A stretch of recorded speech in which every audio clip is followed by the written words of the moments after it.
Le premier inconvénient ou le plus grand obstacle, l'obstacle majeur dans le domaine de la glace en Afrique, c'est l'électricité. Les coupures de courant répétées peuvent vous faire avoir des crises d'AVC. 5 inconvénients ou encore 5 obstacles majeurs dans le business de glace en Afrique. Hello, ici le roi de la glace, avec une expérience de plus de 4 ans dans le domaine de la glace italienne en Afrique. J'aimerais aujourd'hui vous partager les éléments importants que j'ai rencontrés comme obstacles dans ce domaine.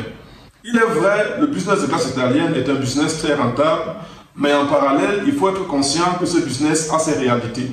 Et avant de s'engager dans un tel domaine, c'est important de comprendre quelles sont ces réalités, quels sont les inconvénients. Ne pas se limiter uniquement aux avantages. Malheureusement, je vois aujourd'hui beaucoup de jeunes frères et de jeunes sœurs se lancer dans ce domaine tête baissée, quitte à rencontrer les réalités qui sont peut-être contraires à ce qu'elles ont entendu et abandonner par la suite. Alors j'aimerais avec transparence vous partager les éléments que j'ai soulignés comme obstacles dans ce domaine. Alors sans plus tarder, on va commencer. Mais avant de continuer, si tu n'es pas encore abonné à la chaîne, abonne-toi à la chaîne. Ici on partage beaucoup de valeurs dans le domaine de la glace en général, mais particulièrement dans le domaine de la glace italienne en Afrique. Alors, le premier obstacle, le premier inconvénient, bon, moi je vais citer par ordre décroissant, c'est-à-dire le dernier inconvénient sera le plus fort. Donc, le 5e inconvénient, c'est simplement les intempéries. Donc, l'obstacle que vous allez rencontrer sur ce chemin s'appelle l'intempérie, c'est-à-dire il fait soleil, il fait pluie, il y a le vent, il y a la poussière. Donc, dans ce business, ces éléments comptent beaucoup. Je prends le cas de la pluie qui affecte grandement ce business. Ce business, quand il pleut, n'a pas les mêmes rendements que quand il y a soleil. Donc, c'est très important de comprendre ça. Parce que quand vous êtes placé dans un bon endroit, quand il fait chaud, les gens vont consommer de la glace juste parce qu'ils ont chaud. Mais quand il fait froid, vous allez trouver que les personnes qui sont affiliées ou des personnes qui consomment de la glace en dessert favori. Et là, vous les aurez. Mais sinon, que vous n'aurez pas toute la masse que vous avez quand il fait chaud. Et également, il y a des saisons, par exemple, la rentrée scolaire, des vacances, des congés. Tous ces éléments sont à prendre en considération. Quand vous voulez vous placer, regardez tout ça. Si vous voulez être placé dans un endroit où il y a un établissement scolaire, sachez que quand l'école va terminer, quand ils iront en congé ou en vacances, vous serez en plein chômage. Donc, il faut prendre en compte ces réalités. Le 4e inconvénient, ce sont les faux agents d'impôt. Ma triste réalité a été que la première année où je m'engage, je n'étais pas réglo vis-à-vis des impôts. Et donc, quand les gars m'ont repéré, après plusieurs mois, ils sont venus pour la première fois. Ils ont dû m'estorquer une somme d'en moyenne 50 000 francs CFA. Et je me suis rendu compte par la suite que si j'allais m'enregistrer aux impôts, je crois que la somme totale que je payerais de manière annuelle allait être aux environs de cette somme-là. Et donc, triste est de constater qu'il y a encore beaucoup aujourd'hui qui sont malhonnêtes dans ces secteurs d'activité, du moins dans ces services-là, et qui viennent dehors sans l'accord des patrons vous escroquer de l'argent. Et ils ont ce jeu-là, ils font des tours. Aujourd'hui, vous voyez telle personne, la semaine prochaine ou le mois prochain, vous voyez telle autre personne. Donc, je conseille à toute personne qui veut s'engager dans ce domaine d'avoir déjà à l'esprit qu'il va devoir se mettre en règle vis-à-vis des impôts. Ça ne demande pas grand chose, il y a juste quelques éléments qu'on vous demande et vous allez devoir le faire, c'est assez simple. Donc, mieux vous le faites que de rencontrer cet obstacle, parce que sinon, tous les mois, vous serez en train de débourser en moyenne 50 ou 100 000 francs à cause de cette personne. Et quand ils viennent, ils sont très sérieux et en colère, ils sont prêts à tout pour mettre un terme à votre business. Le 3e inconvénient, c'est les faux techniciens. Je me suis rendu compte parce que à plusieurs reprises, ma machine est tombée en panne, n'étant pas dans une zone capitale du pays. Et donc, il faut faire appel à un technicien qui vient de la capitale. Et quand vous faites appel à un tel technicien, si ce n'est pas quelqu'un de confiance, il vous demande de lui faire un virement et vous faites un virement parce que de toute façon, vous n'avez pas de choix. La machine doit être réparée. Et le gars va vous perdre le temps. Si c'est quelqu'un de un peu sérieux, il va vous perdre un peu de temps. Mais si c'est un malhonnête, il va simplement disparaître avec votre argent.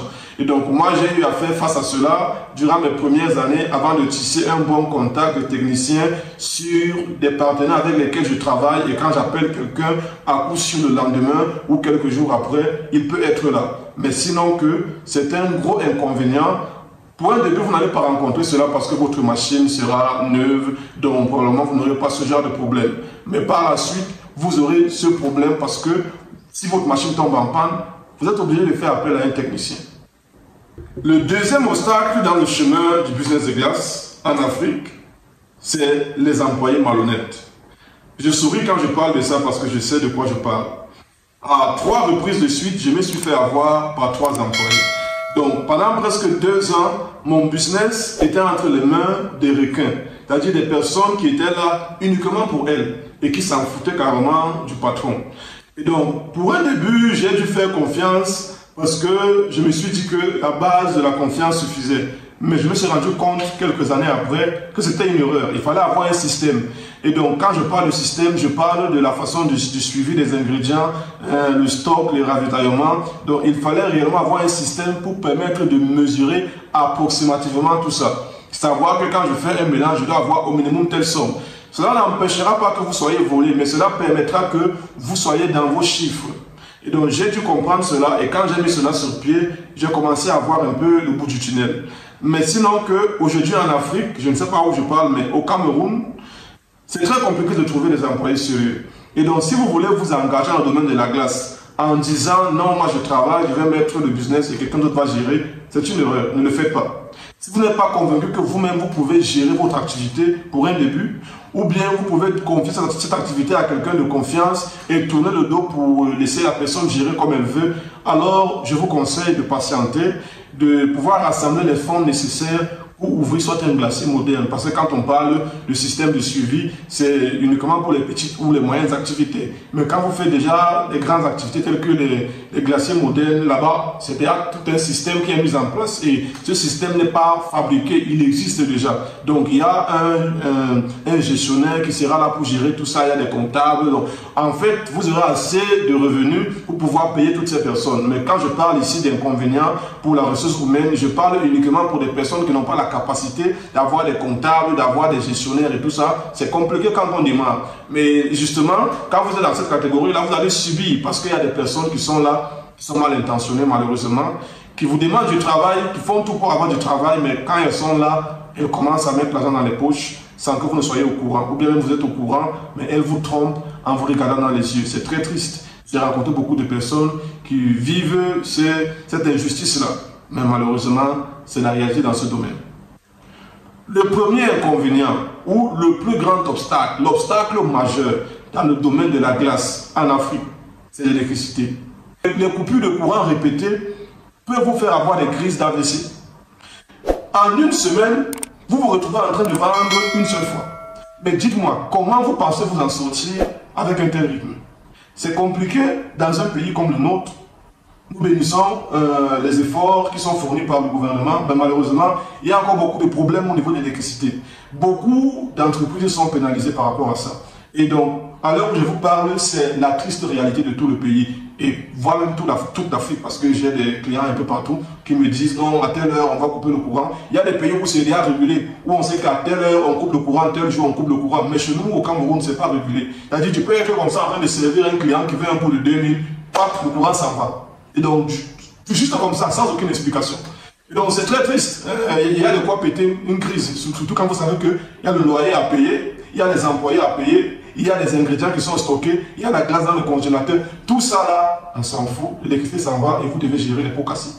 Donc, face à ces réalités, vous devez vous asseoir, réfléchir et vous poser la question si vous êtes prêt à vous engager et à subir ces obstacles-là, quitte à ce que vous soyez prêt le moment venu.